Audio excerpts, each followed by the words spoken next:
देश में सबसे ज़्यादा तेज़ी से कांग्रेस का वोट प्रतिशत अगर बढ़ा है तो हरियाणा में बढ़ा है। निश्चित तौर पे कहता हूँ कि हरियाणा में कांग्रेस की सरकार बनेगी। नमस्कार, GBN 24 न्यूज में आपका स्वागत है। मैं राजेश शर्मा। आज हमारे साथ विधानसभा चुनाव को लेकर खास बातचीत करने के लिए मौजूद है बावल से कांग्रेस पार्टी के प्रबल दावेदार वेद प्रकाश बावलिया। आइए उनसे विस्तार से जानते हैं क्या कुछ चुनाव के मुद्दे हैं और टिकट को लेकर वे क्या कहेंगे। और साथ ही कल दीपेंद्र हुड्डा की जो पदयात्रा है वो बावल पहुंच रही है, उसको लेकर उनकी क्या कुछ तैयारी है, क्या कुछ उनका डोर टू डोर कैंपेन चल रहा है, इस बारे में विस्तार से जानते हैं। जी वेद प्रकाश जी, स्वागत है आपका। धन्यवाद आपका। देखिए, कल दीपेंद्र जी हुड्डा हरियाणा मांगे साहब के कार्यक्रम के तहत बावल में पधार रहे हैं। उसके उस विषय में राज बब्बर जी भी उनके साथ आने वाले हैं और कांग्रेस पार्टी के सभी कार्यकर्ता मिलजुल कर अपने अपने तरीके से कार्यक्रम को सफल बनाने के लिए जुटे हुए हैं। इसके प्रति सभी लोग गांव-गांव जाके कार्यकर्ताओं से रूबरू हो रहे हैं और कार्यक्रम को कामयाब बनाने के लिए सभी ने एड़ी चोटी का जोर लगाया हुआ है, जिसमें हम भी अपनी तरफ से अपने प्रयास सार्थक रूप से करने में जुटे हुए हैं। वेद प्रकाश जी, राजनीति की बात करें, कब से आप राजनीति में सक्रिय है? बताते हैं कि आप बहुत थोड़े राजनीति में रहे हो, आपकी मैडम भी काफ़ी समय से राजनीति में रही है। क्या कुछ इतिहास है और आगे क्या कुछ आप कांग्रेस पार्टी के लिए करेंगे? भाई जी, 1900 में 90-91 के से सक्रिय रूप से राजनीति में रहा था। 1996 में मुझे विधानसभा का चुनाव लड़ने का अवसर भी मिला। दोबारा से किसी कारणवश मुझे टिकट नहीं मिल पाया था 2000 में। उसके बाद मैंने अपने नौकरी ज्वाइन कर ली थी। अब मैं फिर सेवानिवृत्त हुआ हूँ SDO के पद से।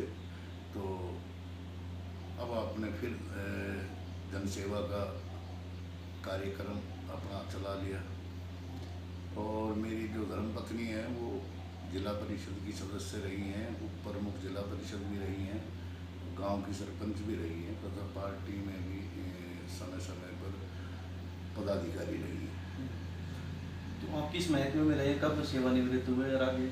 मैं भी 31 मई को रिटायर आया हूँ और बिजली विभाग में SDO था।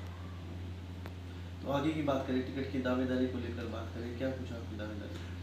टिकट की दावेदारी में देखो, अभी बावल विधानसभा क्षेत्र में तो ढेर सारे लोग दावेदारी जता रहे हैं, जिसमें हम भी एक हैं।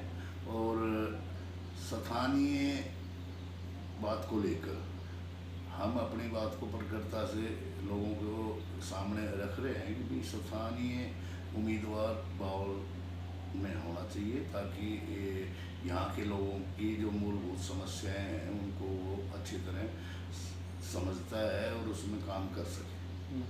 वेद प्रकाश जी, आप स्थानीय उम्मीदवार हैं, यहाँ के नागरिक है, पुराने यहाँ के कार्यकर्ता हैं और काफ़ी लोग जो है, काफ़ी उम्मीदवार बाहर से भी आए हुए हैं। तो क्या लगता है आपको, अपने आप को कहाँ पाते हो टिकट के पैनल में?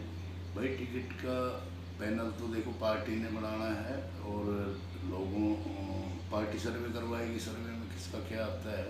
बाकी मेरे अपने विचार तो ये है कि किसी भी व्यक्ति को, स्थानीय व्यक्ति को टिकट का प्रत्याशी चुनना चाहिए। तो विधानसभा चुनाव को आप किस तरह से देखते हो? जिस तरह लोकसभा चुनाव उसमें कांग्रेस की अच्छी लहर देखने को मिली, 5-5 सीट आई है हरियाणा में। आगे विधानसभा चुनाव में क्या रहेगा, आपको क्या लगता है? तो विधानसभा चुनाव में हरियाणा में अब भी मान लो 9 सीटों में से कांग्रेस को 5 जीतने में मिली है। और परसेंटेज ऑफ वोट जिस तरीके से हरियाणा में, मेरे ख्याल से देश में सबसे ज़्यादा तेज़ी से कांग्रेस का वोट प्रतिशत अगर बढ़ा है तो हरियाणा में बढ़ा है। और ये निश्चित तौर पे कहता हूँ कि हरियाणा में कांग्रेस की सरकार बनेगी। आप यहाँ के नागरिक हैं, क्या लगता है आपको, क्या क्या समस्याएं बावल में, किन पे काम होना चाहिए? अगर आप देखो, बावल में बेसिक समस्याएं तो किसी भी, आज अगर 4 बूंद होती हैं तो बावल में पानी का कोई निकासी का वो नहीं है। सारे रास्ते, सारे बाजार पानी में डूब जाते हैं। दूसरा, साबन चौक के ऊपर एक कचरा इतना डाल दिया कि जिसके सड़ान से बावल का सारा वातावरण वाले समय में रहने योग्य नहीं बच जाएगा जब तक इसका कोई समाधान नहीं होगा। तीसरा जो बेरोजगारी का मुद्दा है, उद्योग यहाँ इतने स्थापित हो गए लेकिन फिर भी हमारे जो लोकल युवाओं को रोजगार नहीं है, इस बात को मैं प्रखरता से आगे बढ़ाऊंगा। और दूसरा, जो भी मूलभूत समस्याएं हैं उनके बारे में अगर मुझे अवसर मिला तो करूँ।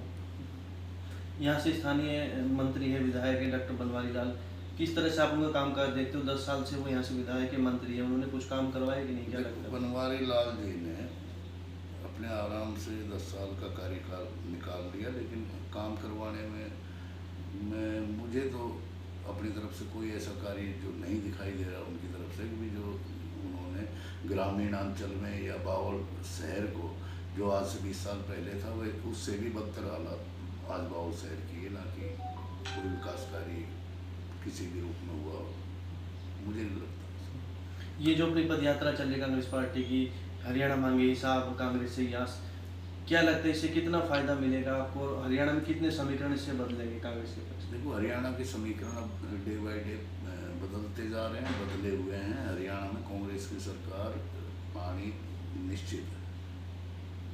अगर आपको मौका मिलता है तो सबसे पहला काम आप क्या करेंगे बावल की जनता के लिए? मैं बावल के लिए सबसे पहले बेरोजगारी दूर करने का प्रयास करूँगा।